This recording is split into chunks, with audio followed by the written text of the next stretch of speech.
m'appelle Marina, j'ai 30 ans, je suis aide-soignante depuis 2015 et ça va faire 6 ans et demi que je suis sur la clinique Saint-Joseph.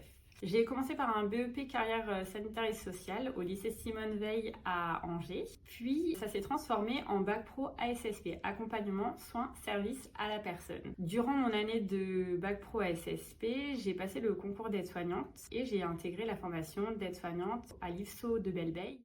Je m'appelle Valérie, j'ai 57 ans. Après avoir obtenu mon BEP auxiliaire social, j'ai passé le concours d'aide-soignante dans un centre hospitalier. Après, j'ai fait principalement des remplacements à domicile. Aujourd'hui, je travaille à la clinique Saint-Joseph depuis 28 ans et actuellement, je travaille dans le service de cardiologie. J'ai choisi ce métier-là parce que pour moi, c'est vraiment une vocation. Ma maman était aide-soignante, ma petite sœur était aide-soignante. Je baigne dedans depuis le plus jeune âge. Quand j'étais petite, ma maman m'amenait à toutes les animations à la maison de retraite pour occuper les personnes âgées, puis même pour nous faire découvrir le relationnel. Ça m'a beaucoup plu et de suite, j'ai su que le social était fait pour moi. Être au contact de la personne, pouvoir aider les gens à travers de différentes manières, que ce soit du soin, de la communication, c'est vraiment important pour moi. J'ai choisi le métier d'aide-soignante car après la troisième, je suis allée à une porte ouverte dans un lycée professionnel et cela m'a tout de suite plu. Quand j'ai vu un lit médicalisé, un mannequin par terre, les haricots, le thermomètre, le brassard à tension, et j'ai su tout de suite que je voulais faire ce métier. Le rôle principal de l'aide-soignante est d'accompagner le patient ou le résident dans tous les besoins essentiels de la vie. Donc ça passe par l'alimentation, les soins d'hygiène, la mobilité, le confort. Nous veillons au bien-être de la personne vraiment dans sa généralité.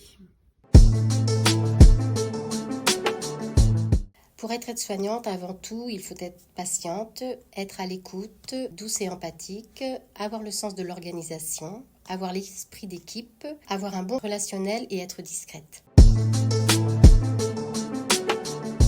Ma journée type commence le matin à 7h30 par les transmissions avec l'équipe de nuit. Ensuite, je sers les petits déjeuners et je termine le tour des patients avec l'infirmière. Je commence à aider les patients à faire leur toilette ou leur douche. Je fais la réfection des lits. Je vérifie la diurèse. Je fais aussi les transmissions numériques. L'après-midi, avec l'infirmière, on fait le tour des patients avec prise de température, la saturation pour mesurer le taux d'oxygène dans le sang, prise de tension, on définit la douleur, le pouls. Je prépare les patients pour le bloc. Je fais les rasages si besoin suivant la pathologie. Avec l'infirmière, je fais les entrées et les retours de bloc. Je fais attention si les patients sont à jeun ou pas pour le lendemain. Je réponds aux sonnettes, je descends le linge sale, je vais chercher le chariot de repas, je vérifie les repas. Dans la soirée, je sers les repas, je débarrasse, j'installe les patients si besoin. Je les aide à se coucher, je vérifie ma journée pour le lendemain. Et ensuite, j'insiste aux transmissions avec l'équipe de nuit. C'est la polyvalence. J'ai la chance de pouvoir être dans un service de chirurgie. Je peux faire du digestif, comme du vasculaire, comme du thoracique, comme du soin palliatif. C'est cette polyvalence des pathologies qui est très attrayante et justement de ne pas être toujours dans une redondance. On voit plusieurs pathologies, les patients ne sont pas les mêmes.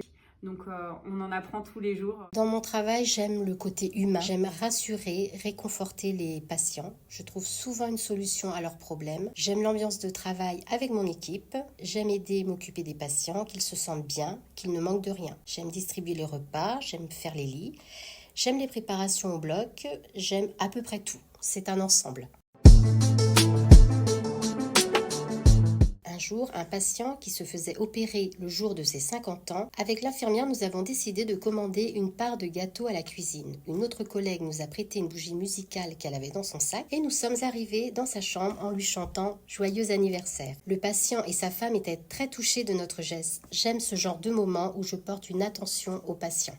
Ça faisait 2 ans que j'étais diplômée et je travaillais en soins palliatifs, en cancérologie et j'ai eu la chance et la tristesse aussi de pouvoir assister à un mariage qui m'a beaucoup émue. C'était une dame qui était en phase terminale. Pour elle, il était inconcevable de partir sans pouvoir se marier. On a eu l'occasion avec tous les soignants d'assister, de pouvoir être présent et c'est très émouvant. En fait, on est là dans les moments de joie comme dans les moments de tristesse, dans les annonces. C'est très touchant parce qu'on a l'impression que, en tant que soignant aussi, on fait un peu partie de leur famille. C'est important d'accompagner, de pouvoir être là.